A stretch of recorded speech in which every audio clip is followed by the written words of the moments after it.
mofo go down around this time. Show enough. That's right, it's Show Enough. And again, this is Tim of the Online Big Blue, bringing you the best of New York Giants sports talk and entertainment. Oh, we got a lot to talk about today. We had cut down day yesterday. We got down from 85 to 80. We got Saquon Barkley using the F word with his message to the NFL. We have the unofficial depth chart that came out for the Giants yesterday for week 3 of the preseason. We got a lot going on. We got a lot to talk about. You know what? It's getting closer. I can smell it. It's getting closer and closer to the season. It's almost time. Football season is the reason. That's what it is. Giants released their unofficial depth chart yesterday. And it's kind of interesting. We talked about it briefly on the on the live stream we did with the Dahmer. And I find it interesting because if you take a look, your starting wide receivers are Kenny G, Wan'Dale Robinson, and Kadarius Toney, who's yet to play. And when Wan'Dale did get in the game last week, he looked a little overmatched, but he's a rookie, so we're not going to worry about that. Backing them up is going to be Darius Slayton or Richie James. And we have and Darius Slayton's on the other side as well. David Sills is basically, if you take a look at this board, he is the 4th wide receiver, almost 5th wide receiver, behind Richie James and Alex Bachman. I think we've talked about this ad nauseum. We talked about this a bunch of times. If I'm taking a wide receiver, if I'm taking 6 or 7 guys, you're probably going to take Kenny G. You're going to take, of course, Kadarius Toney. You're taking Wan'Dale Robinson, and then you're going to have to look. You're going to have to look deep into this roster because I don't think Sterling Shepard's going to come back yet. He's not. I think he'll come back, but not until a couple weeks into the season. So he's probably a wash. C.J. Board is a better special teamer, and he is a gentleman that can return kicks, even though he's fumbled. Colin Johnson is making a move for this roster, but I have a concern of having the backups on my roster being Colin Johnson, Richie James, Alex Bachman, and David Sills. I have a problem with that. There is no depth. There is no experience. There's nothing behind that. And if I have to choose, I've said this before, I'm taking Bachman over David Sills. And that's not because I don't like David Sills. It is because of the fact that Bachman can play special teams. And if you're going to be the 5th or 6th wide receiver on this team or on any team, you need to be able to play special teams. And if you go back to the game on Sunday, Bachman comes up with the big touchdown. And then on the very next play on special teams, he comes up with the big stop inside the 15 on the kickoff. That's what you need a guy to do. And yes, I admit it, and I've said it a million times, Bachman was playing against the Home Depots, but David Sills wasn't going up against massive talent either. So, but I have to look, you have to be concerned with your wide receiver depth. I think I know a lot of people don't like it, but I think Darius Slayton makes the team. Everyone's saying he's having a bad camp, but he's not having any worse of a camp than Kenny G. And of course, he's only making this team because of the amount of money that he's getting. There's really no surprise on the offensive line. You got Neal, Glowinski, Feliciano, Lemieux, and Thomas. But again, if you look at the depth behind it, and I'm not even going to go through all these names. I have all the, of course, as you can see, I have everything up on the screen. I'm not going through the depth because the depth is just not there. The depth is scary. You go into the running back situation. How Brightwell is number 3, I have no idea. Poor Matt has yet to really play or yet to shine. He could be one of those guys that he could be a surprise cut at the end. But then again, I also don't want like Corbin and Antonio Williams backing up Saquon Barkley. I need someone with experience. So as much as you want to get rid of Matt and go with the rookies, you can't always go with an entire team of rookies. Tight end situation, the tight end room was looking good until Ricky Seals-Jones Jr. went out. Same with Austin Allen. Same with Andre Miller. You got Bellinger, who's probably going to start.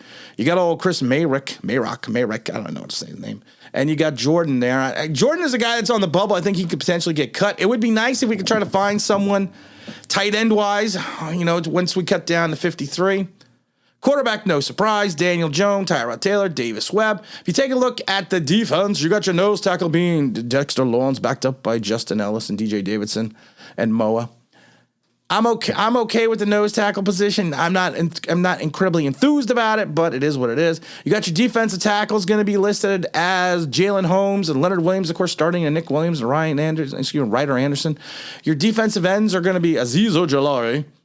You got Ward and Smith, who we haven't really seen anything yet, and then your other rush linebacker is going to be Kayvon Thibodeau. Oh, Shane, can you see?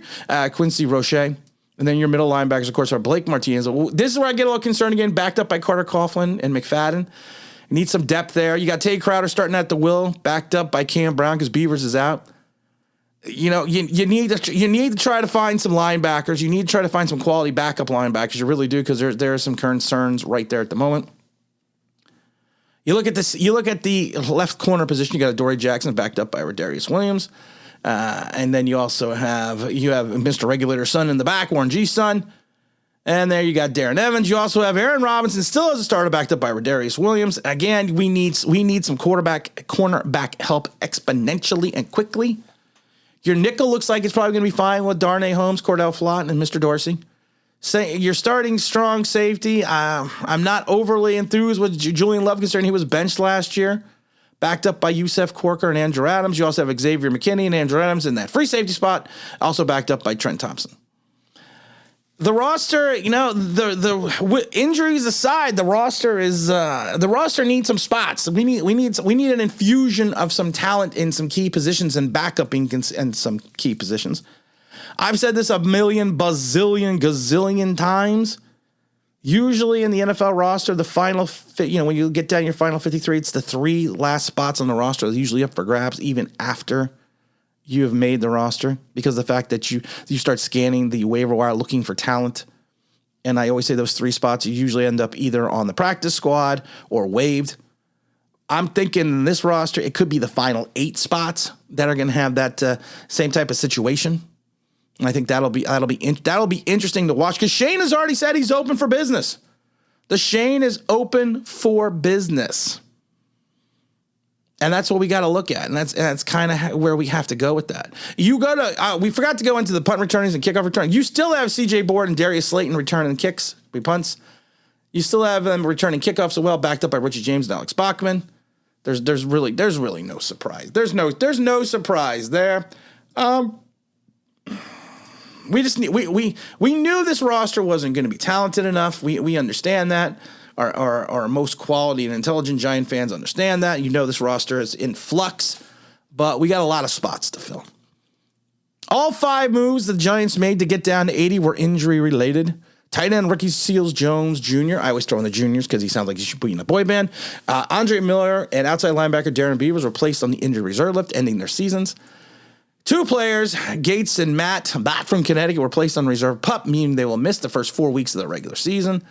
So that's not good for our depth either. Shepard actually avoided the PUP. So we kind of have to see, how that works out.